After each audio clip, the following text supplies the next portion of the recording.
This episode of Beauté by AB podcast is brought to you by Millionaire Salon Coach.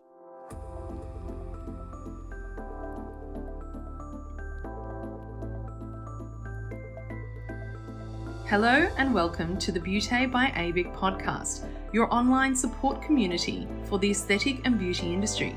Here, we are strengthening and unifying the industry through representation, innovation, and education. This is a platform created and dedicated to the aesthetic and beauty industry, valuing unity and advancement.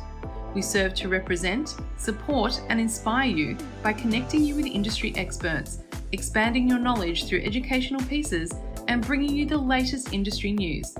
This is Beauté by ABIC.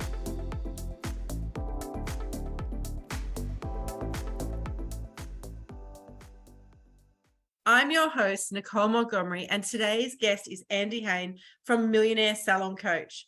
Andy understands firsthand the challenges of being in business and everything that comes with business ownership.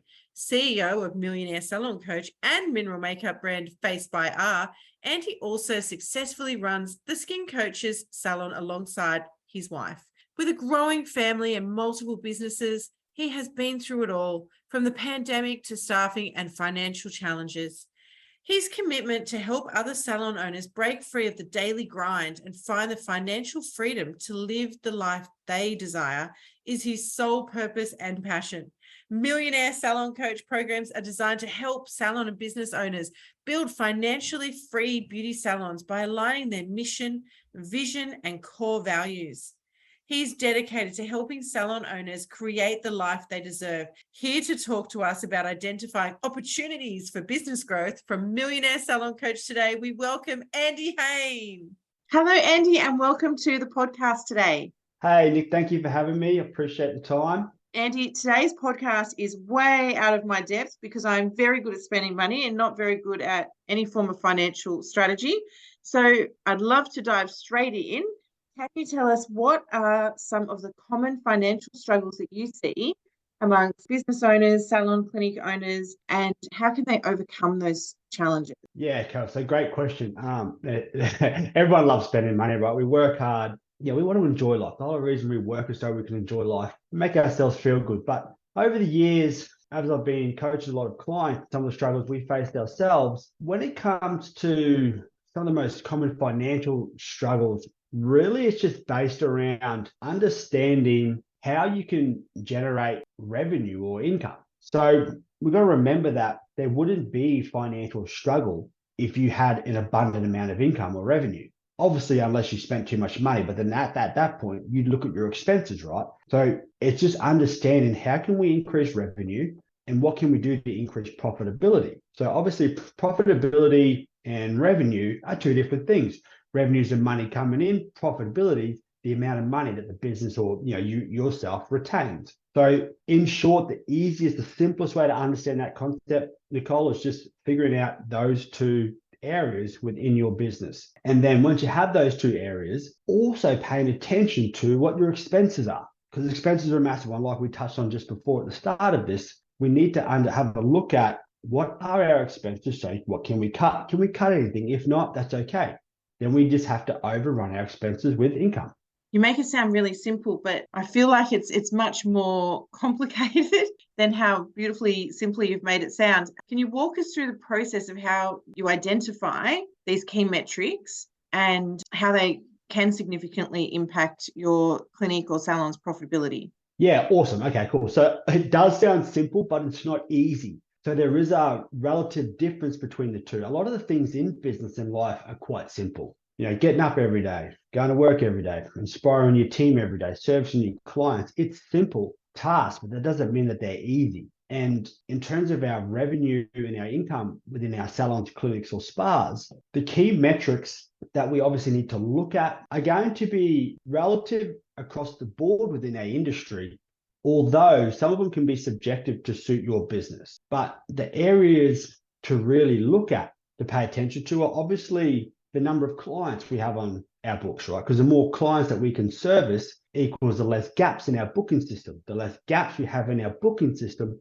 the higher influx of income and revenue that we have, right? And we might, so for example, if you have a full book and you're like, well, Andy, that makes sense, but yet my income's not where I want it to be, or I still feel like I'm breaking even or I'm losing money, yet my book is full. And if that is you, that's normal. So then if that's the case, there's a couple of other things we have to look at here. If that is your case, have a really good look at obviously pricing. Then you have to go look at your pricing strategies. If you have a full book, but yet you're still breaking even or losing a little bit of money.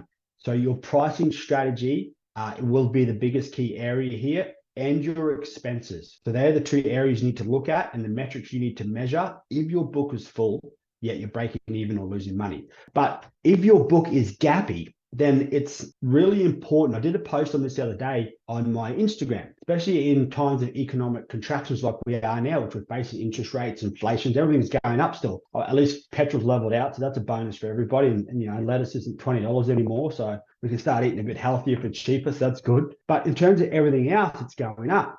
In terms of economic contractions, we need to look at how we can service past clients rather than trying to attract new clients. So the post I put up on my Instagram was all about our past clientele, so our power base, people that we already have in our pipeline, okay? People that we've built relationships with, people that we've serviced before, so we have that rapport with them. It's easier to get those people back into your business rather than trying to market to new clientele, because they don't have that relationship with you. And in terms of economic contraction, our consumers and our clients are really conscious of how they're spending their money, where they're spending their money. So according to the Australian, which is the business review magazine of Australia, Shopify actually put out some research that the Australian presented, and it was now consumers holistically in Australia are really, so 72% of consumers now are conscious of where they spend their money. So they're actually looking now at how they can spend money on brand name items. Whereas before, people would happily just spend money on sort of any clothing, but they're tightening up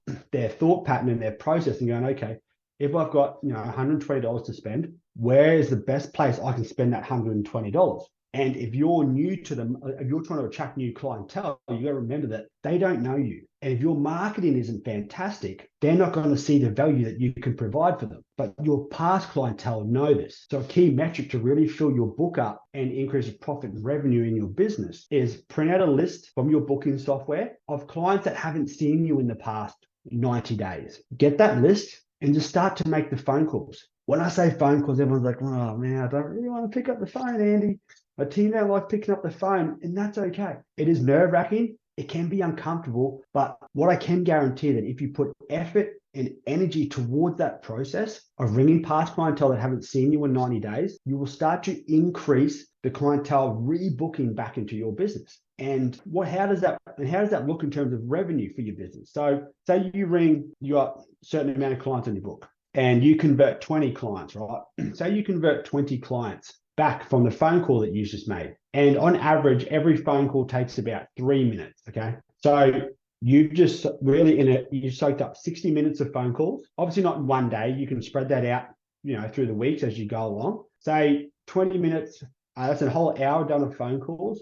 And your average sale is anywhere between $140 to $200. That's what the average client is worth in terms of ticket value. And so if you convert 20 of those clients back into your door at that value, at a maximum, you've increased the profit and revenue the revenue in your business by about $4,800. You got 200 clients on that list. You convert, 1% or 10%, which is 20. Mm-hmm. And 10% is a pretty low number. So if you convert 10% at an average ticket value of anywhere to $200, that's nearly under $5,000. You've increased the revenue on your business. So that's a really good key metric to look at. Really, really simple. Same thing. It can be nerve-wracking, but that is one thing that you can do instantly today that dramatically increase the revenue in your business and a metric to measure. That's excellent. I feel like we've got so off topic because I feel like we're going down a marketing pathway now. But just to recap, if you've got a full book and you're not making revenue and you're not making profit, then you need to look at your expenses and your pricing. Yeah. And your pricing. And then if your book is gappy and you've got appointments that need filling on a regular basis, then your inbound marketing, how you're targeting your existing clientele, cold calling, and getting them back in the door, and your conversions. Yeah, 100%. And it is tied to marketing. So when we talk about key metrics in the question, that's if you can measure that metric, it's a measurable. You have a certain amount of numbers of phone calls you or your team have to make. You can measure those metrics. How many of those do we convert? Okay, well, conversions were down, or we converted 10% of the 200. So then we've increased our revenue by, like I said, nearly $4,800. So it is sort of tied to marketing, but it's a very good key metric also. Yes. Well, I'm only literally reiterating what you said, but yes, and I love the saying, if you can't measure it, you can't manage it. Yeah, 100% love that. Which is so true. But you did touch on, the challenges, and I'm probably going off topic now too, but I was reading on Forbes that 1 in 8 Australians are living below the poverty line. And in the last 12 months, we've had a 7% increase in pretty much everything from electricity, gas, the cost of living in regards to, goods, services, holidays. I mean, it breaks it down into all the different percentages of what that actually looks like. But I know electricity is a number one topic. It's like 15% it's increased, which is huge, which is ridiculous. So I can appreciate for not just clients, but also surely business owners who have, a clinic and have to pay the overheads, or big spas and whatnot. Surely their electricity bill has gone through the roof, or their gas and everything else, like their clients. Yeah, 100% it has. And that's, one of the things of running a business that we have to adapt to. And that's where pricing comes in, retail comes in. I know, we're in the feel-good industry, right? So Andy, we don't retail too often to our clients. We don't want to retail. We don't want to be pushy and salesy. And I'm with you. You shouldn't have to be pushy. If your sales strategy seems pushy or salesy or manipulative, it's broken. Your system's broken. It needs some fine tuning. It needs some finesse so you can put empowerment and confidence behind it. So literally, we have to start to adapt our way of thinking that, okay, the fastest way to increase revenue is just to sell more. Yes. And I see that from a mindset perspective when I'm speaking to different companies that are like distributors, and some will say to me, the industry is really suffering. Nobody has any money. Everybody's very poor and whatnot. And then I'll speak to other companies who are doing really well and think that the industry is thriving. And it's so interesting because they're totally different mindsets at the exact same point in time. And one, does do really well, and then the other one's not doing so well because obviously their way of thinking as they go, going out there into the industry to sell. But look, it is really hard, Andy, and I find with anything that we don't want to do or we don't like, we procrastinate. If your money's really good and times are going great, then you love looking at it and flaunting it and, examining it. But when things are not so good, it's like just want to put your hands over your eyes or crawl under a hole and not look at it. So how do you empower people? Does empowering financial mastery seem like it's a very big idea? Can you break down these concepts and let us know how we can move towards dealing with these big, hard topics? Well, empowerment, we all understand the concept of empowerment. We've been empowered before in our lives, or we've empowered other people, and we've seen how that's affected their life, which obviously then that positive energy has come back and affected us. So to be empowered in these times, it just comes back to the basics. Why are you showing up every single day? And if I say that, you think to yourself, to be honest with you, Andy, I really don't know, or I'm just trying to make ends meet at the moment. That's why I'm trying to prove that I've got a business. I don't want to let it fail. Okay, so that's not really an empowering statement. So you got to strip that back a little bit further, spend some time with yourself. So this all comes down to what inspires you every day. What sort of life do you want to build? So now we're going to start to talk more about goals and visions and achievements and targets. What life are you trying to build in this world while you are here? What sort of life are you trying to leave behind for your kid, for cousins, if you don't have kids, for somebody? What life are you trying to leave behind? If you ask yourself that question enough and you start writing like crazy, get a bit of paper, get a pen, and just go mad.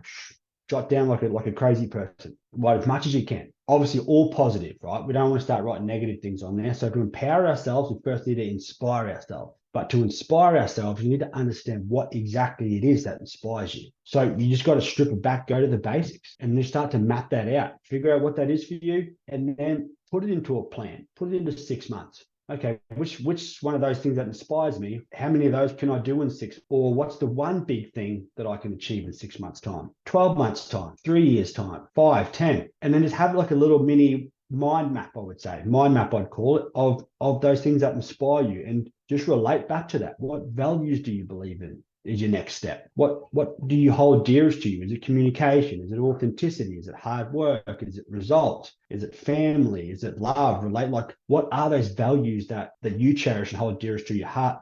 Then you have to map those out as well. And once you have all this sort of mind mapped out, put it somewhere, relate back to it every single day. Because, you know, as the great Tony Robbins always says, you know, where focus goes, energy flows, right? So if you wake up every day and you're just like, oh, this is so hard. I'm slogging, pain sucks, you know, I've got bills, I've got kids, I've got to feed my family, I've got to pay my team. And they're all real struggles. I'm not taking away from the importance of that. But if that's what you get up and you focus on as soon as you open your eyes, you can just imagine the energy you were going to carry through your day every day. Then we're just on repeat. But if we can change that, have what we just talked about, your goals, what inspires you, your values, you get up, you got a little bit of paper somewhere, laptop, diary, wherever, big poster in your house, doesn't matter where you have it in your car, who knows, anywhere that's going to help for you, and you read it twice a day.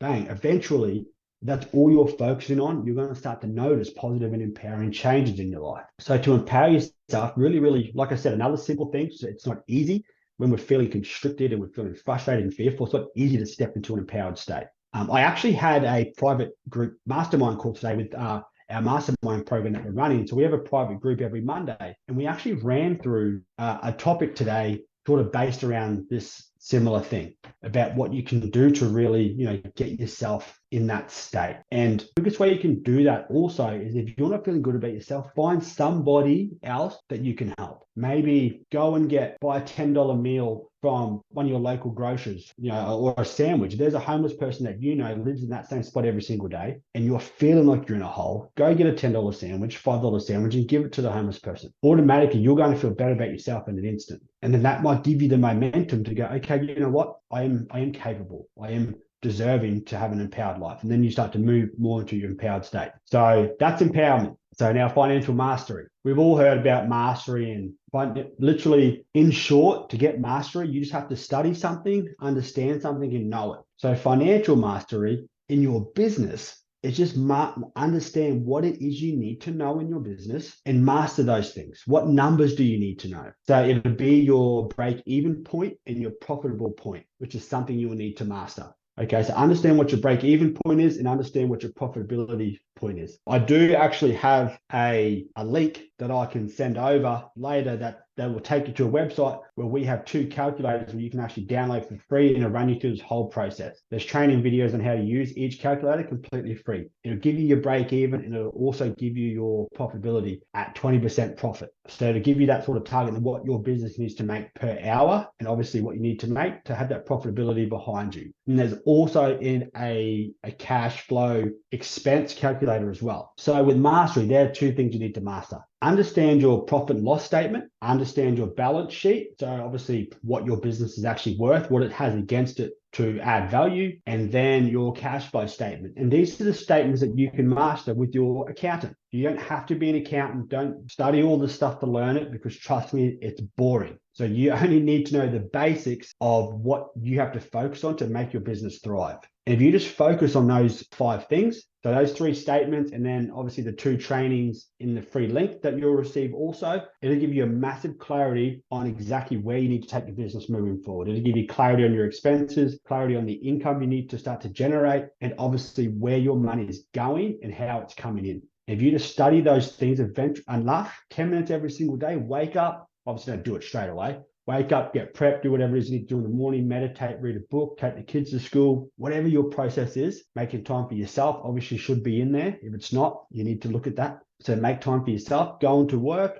spend 5-10 minutes looking at your financial statements. Once you have a clear map of what you need to focus on, so then you'll know, okay, this is where I need to go. And if you do that enough, you'll start to master your financial statements, and then you'll feel heaps better because you'll be more certain about what it is you need to focus on. Yes. Yeah. That makes perfect sense. And that would be amazing. Can those links be found on your website? They will be up on my website. Yes. Oh, excellent. Okay. Well, we'll also put them up as well and in our resource center. Annie, what's the difference between somebody who creates a job through their business compared to somebody who creates a business that they can then step away from? So a job, right? We all understand what a job is. Job, something you turn up, you work, and then that's it. A business where you create a job for yourself, that means you've got either too much on, underutilized, and not enough resources to help you manage all that work. And there's just no system in place. So if you just turn up every single day, you're hustling and hustling and hustling, which is great, but there's no means to an end. There's no end goal. There's no end target. What's your process? Let's talk about exit plan. And I don't mean exit plan as in, okay, I'm selling my business. That's not what I mean. That is one way to exit your business. But another way to exit your business is, how can I spend less time actually physically exerting energy on the floor and actually work on the business rather than in it, which is, I find a way to simplify that question. So you have your system set up. What's your end goal? Where are you trying to get to? So if you don't have that set up, you're just going to be in the hamster wheel every single day. You're just busy being busy. And the difference between creating a business that's a job and other people who create businesses that expand, they have people behind them. They have the cash flow and the revenue to be able to step away and focus on, how do I expand my business? Different locations, bigger teams, more rooms, renovations, different machinery to help increase the value, the profit, and the revenue in their business. And then that allows them freedom, right? Because we understand that money gives us freedom, whatever freedom looks like for you, because everybody has a different version of what freedom looks like. So the more money you can generate from your business, the more you step away, the less of a job it becomes, the more freedom you have, the more you start to have a business that allows you to have freedom.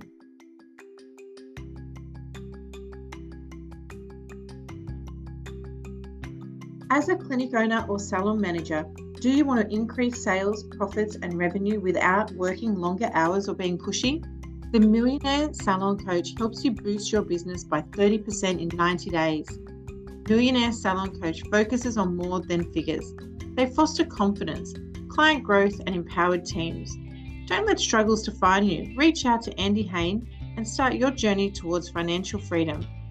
Today, if you call up or message and mention ABIC27, you get a whopping 27% discount off your first coaching package. Save today and succeed tomorrow. Visit millionairesaloncoach.com.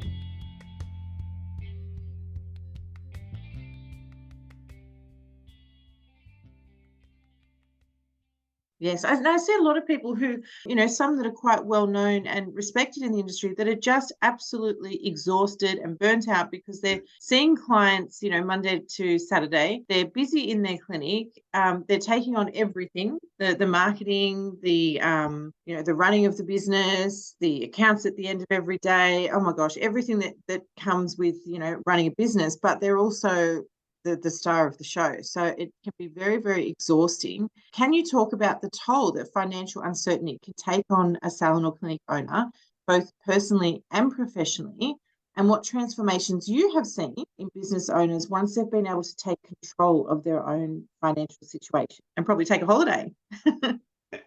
Yeah, okay, awesome. I love that. So you touched on a really good point. If you are consistently turn up every day servicing clients, right? And we touched on this earlier. If you're doing that and you're fully booked, you should be making a really good profit. Like, you have to be. If your book is full, you're priced correctly to be profitable, not competitive, your expenses are controlled, your income and revenue is booming, there's no reason you shouldn't have any money. If that is the case, obviously you're overcapitalized in your business, which means you haven't got a true handle on your expenses. And one thing we need to focus on is, if you are that busy and you want to grow and expand and stop feeling so burnt out. So burnout literally comes from not being inspired, not doing what inspires you every single day, which we've already touched on. You will only become burnt out if you're not inspired. If you're busy being busy, it's energy draining. It literally just sucks the life clean out of you. And you have to delegate resources. You have to employ new people. And yes, I know finding good quality team members today is still challenging. I'm not saying that it's not, but if we do look hard enough or become creative enough, we will find those people eventually. And it's a slog, and that's draining too. And the simple answer to this, like I said, this is definitely not easy, but the simplest thing to do is look at your time, ask yourself, how can I offset some of my time so I can refocus on my exit plan, how I can step off the floor. What do I need to do to grow? You need to block out time for yourself and allow yourself time to actually have that goal or work on that strategy. And if you're at home and you have kids, and I get all that, or kids myself, and you're running businesses, it can get hectic. But if you don't look after yourself, eventually you are going to be in this exact same state we're talking about.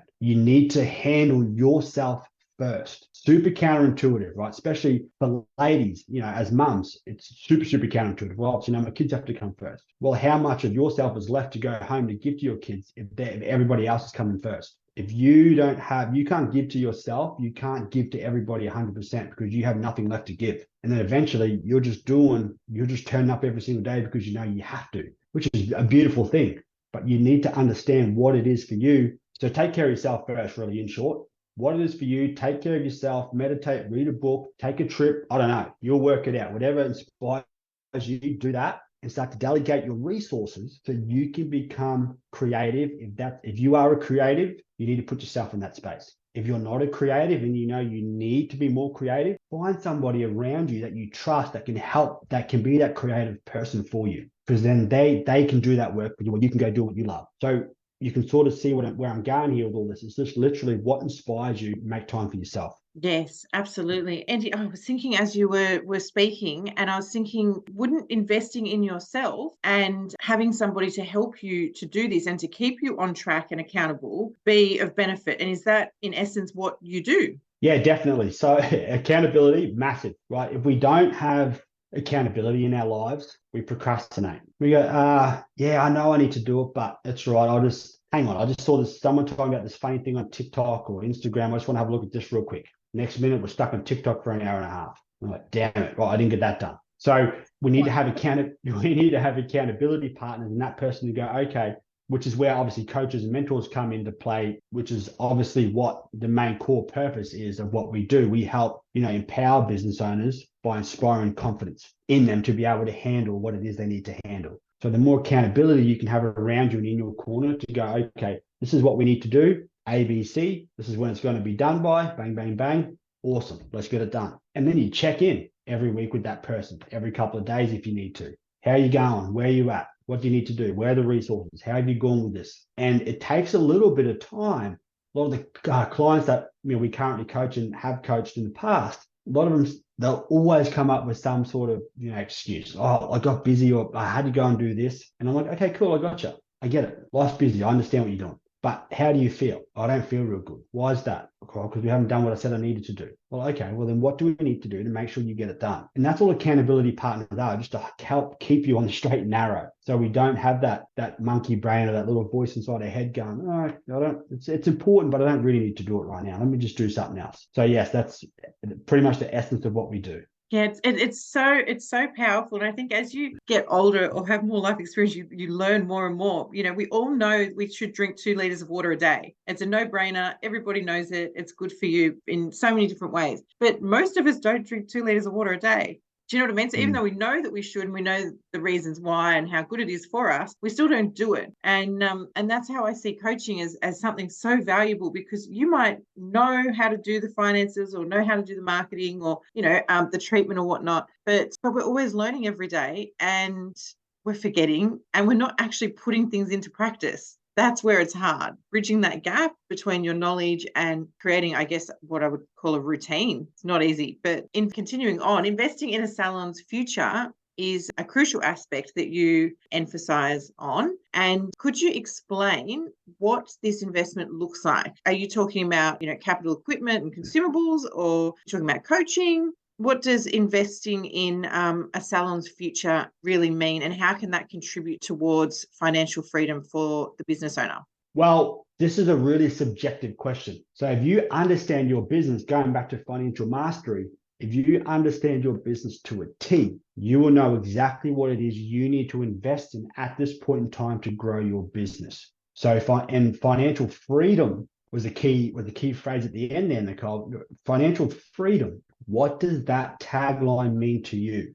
Is financial freedom not going to work every day? Is financial freedom buying a pair of, red bottoms, heels every week? Is it buying a handbag? Is it buying a dress? I don't know. Or is financial freedom being able to take your family around the world twice a year? Is financial freedom having no credit card debt, no mortgage debt, no machinery debt? Is financial freedom having 5 or 6 locations? So you can see all the different various areas of financial freedom, but what does that mean to you? So when you understand that picture, which is holistically what we've been talking about today in terms of goals, what inspires you, what drives you, your values, once you unpack all of this, you will know exactly what your financial freedom looks like. And then you make business plans, business steps, and strategies to achieve that. Like we're saying, is it buying new equipment? Do you need to buy, laser, HIFU, SHR machines, LED machines for your business? Like, what is it that you need to buy?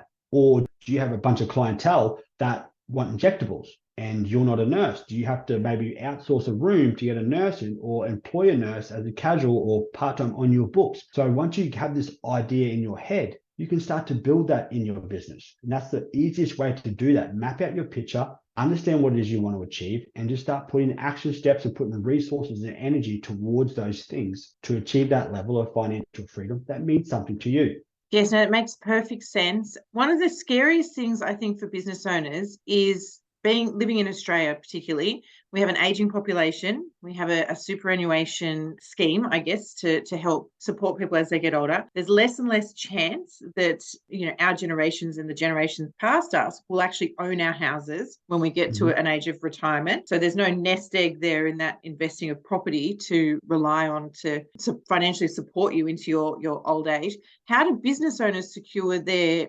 financial freedom once they can no longer work? Well, that's a tricky question. So what I'm about to say here is not obviously, I'm not legally allowed to give financial advice. So everything I'm going to share here is general advice. So with this question, it's really important that you just reach out to a financial advisor and your accountant and develop a retirement plan, or find somebody that's really good at retirement planning and just talk to them. But when you go to talk to these people, make sure they're successful. What size of business have they built? How have they helped clients? What sort of retirement nest egg have they helped their clients build? So just reach out to professionals and seek professional help in this area. Yeah, everything's going to cost you money. I get that. And you might not be in a position, but same thing, add it to your growth plan. How much is it going to cost me? Okay, awesome. I've got 2 months of this saving this much money. Then I can invest in a financial advisor. So same thing, just map it out. But in that area, just seek professional help in the area you want to grow. Because it might be real estate for you. It might be business expansion for you. It might be stocks for you. It might be something completely different. Coin collecting or Pokemon cards. I don't know. Could be anything. So just find a professional in that area that can help you achieve that retirement plan. Yes, I think it's so important, because I think when I see older business owners who are extremely burnt out at the end of their tether, or I know you hear of, poor farmers and whatnot, that there's nothing, they're living week to week, and they have no retirement plan or fund whatsoever, because often that's the first thing you don't pay when you're a business owner is your own super. Yeah. And that's one of those things too, right? You need to pay it. If you don't pay it for yourself, just start to build up, put some money away. As soon as you start to increase revenue and profit, like we've been talking about, have it mapped out in your expenses, have it allocated. If you have it allocated, once you've mapped it, you can manage it. Measurable, manageable. Yes, yeah, absolutely. We've gone full circle, because now we're back at the beginning. Yes. Where the key to everything is having that revenue and that profitability and knowing your numbers. And to do that, you've got some amazing links on the break-even profitability calculator and the cash flow expenses. Is it a table people use? Yes, they will be automated Excel spreadsheets, all automated. There's a training video. You just watch the training video, punch in the numbers as per the training video, bang, it'll spit out everything you need to know. Wow, amazing. It might be quite shocking, because I know, like, when you do your own personal expenses, if you're ever going for a loan or anything, you're kind of like, oh, goodness, didn't realize I spent that much on, X, Y, or Z.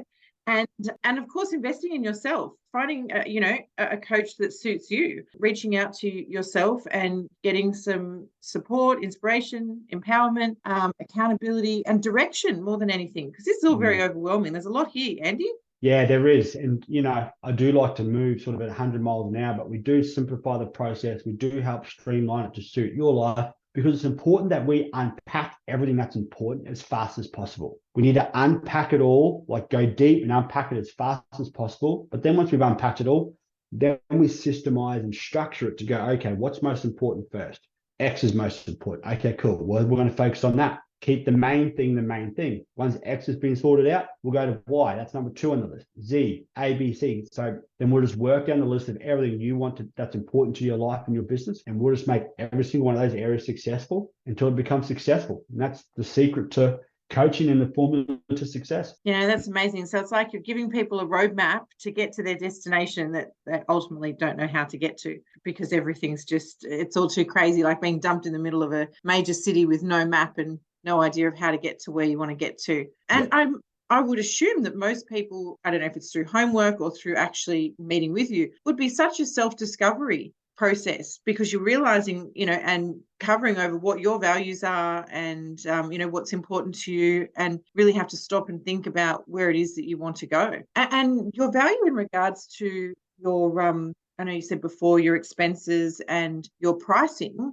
People, including myself, always undervalue ourselves. We always try and be cheaper and cheaper and cheaper, like we're doing people a favor. Yes. I don't know if it's an Australian thing. It definitely is. So I have some clients in the UK and America as well. So it's not just in Australia, but a lot of the times, not everybody likes to be what's the word, I suppose. Not everybody wants to be a so-called peacock, right? Not everyone wants to stand out. Okay, I just need to be priced so I can impact people, transform people's lives. Then I'm happy. But then we find out that doing that, we don't have enough money to support ourselves and make ourselves happy. Then we get in this vicious cycle. And then once you understand, like you said before, Nick, and like we've touched on, just understand those key areas and just make your life happen. The more you empower your life, the more you can empower other people's lives. Literally simple as that. Yes, I have to actually constantly tell myself the power of saying no, and not to use the term mates rate, because I do it all the time. And I don't anymore, but I used to. And then, yes, you find yourself constantly just giving everything away and then feeling like, well, hang on, how come I pay full price for everything and everybody else and I value other people? You've literally got to say, yeah, I've got you 100%, I've got you, but I can't do that. It's just setting boundaries for yourself, understanding where those boundaries lie, what you value yourself against. So same thing, full circle, right? What are your values? Where do you hold yourself on the scale of value? And then just look and just say no. Set boundaries, say no. I know it sounds a bit harsh and can sound arrogant, but at the end of the day, the more you start to devalue yourself, and then you wake up one day, look in the mirror, and sometimes you don't even recognize the person that's staring back at you. And that's a dangerous place to be in. Yes. Well, I think in a service-based industry, we like to be people pleasers, like to make people happy. And then we say, yes, yes, yes, yes. But I really admire people who, hold their ground and assert their value. And I love watching them thrive and do really, really well, because they do that and they value themselves, and then others value them. And I think you do that really well, Andy. I can't imagine how life-changing, having coaching with you would be for a business owner, especially a people pleaser. Yeah. Well, obviously, I'm going to say that, coaching with me is one of the best life-changing decisions you'll ever make. Obviously, I've got to be obliged to say that. But, I didn't understand what my life was capable of, or what I was capable of, until I had coaching, until I started reading books and finding mentors. Because obviously, had a loving mother, grew up, life we didn't have any money, don't get me wrong. So we were financially struggling. Mum worked 3 jobs, but she always taught me, about love and respect. And them things are great. But what people don't teach you is how you need to hold value to yourself in terms of when it comes to running businesses or creating wealth. Because you're always good up through school all the time saying wealthy are greedy, wealthy are snobs, they're bad people, they don't do this, they don't do that, they always pay $0 tax, so they must be ripping the system off. All this rubbish that you hear over the news until you're in it and you learn it. That's actually not the case. So you just have to learn the same thing. Coaches and mentors will change my life. And I can guarantee once you take that step, you believe in yourself. It's uncertain. It's scary. Don't get me wrong. It costs money, yes. But the reason coaches, we all charge a lot of money is because if we don't charge you any money, you won't be committed to making the commitment. It's just like, it just ends up becoming shelf help. We don't want shelf help. We want self-help. And look, it's not a lot of money. When your business transforms, your attitude, your mindset, your entire lifestyle, and like you said, you achieve freedom, it's nothing. It's invaluable, priceless. Yeah, 100%. Yeah. And it's all an investment, right? Not an expense. Absolutely. And what could be better than investing in yourself? Well, Andy, this is an amazing place to wrap up. Thank you so much for joining us today on the Beauty by ABIC podcast. I'm sure we'll have you back on the podcast and, of course, at the many upcoming events. We really appreciate your support of ABIC and constantly sharing all of your knowledge so generously. It's very much appreciated. Yeah, awesome. No, well, I appreciate you all too, and I love the opportunities to always get on here and share. Everybody that's listening now or watching the replay or sharing this or saving certain segments of it, your time is valuable. And obviously, if you're here, you do value your growth. You might just be uncertain on where to go next. You might just be scared because you've invested in yourself in the past before and it's failed. Someone might have ripped you off. You didn't see value. And that's okay. But if you just keep taking those calculated risks, I should say, in life, eventually you will, with the right people, you will get to the life that you desire and you want to build. So, and that's my goal here. And hopefully I can do that by, sharing wisdom and sharing my time with Nick and the beautiful people at ABIC. And I'll continue to do so for as long as my body physically lets me. Incredible. That's amazing. Thank you so much, Andy. Thank you. Bye-bye. You've reached the end of another episode of the Beauty by ABIC podcast, your online support community for the aesthetic and beauty industry. Thank you for listening, and until next time, stay connected.